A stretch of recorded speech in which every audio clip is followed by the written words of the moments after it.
On Tuesday at 6 p.m., massive explosion ripped through the port area of Beirut. At least 78 people were killed and thousands were injured.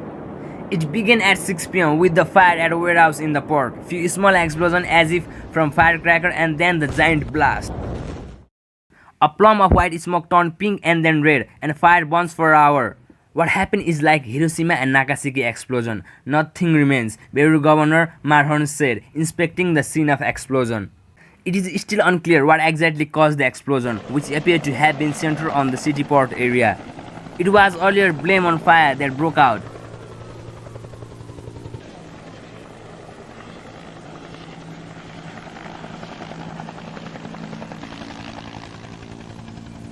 Lebanon Prime Minister said that an estimated 2,750 tons of explosive ammonium nitrate had been stored at a warehouse in Beirut for 6 years.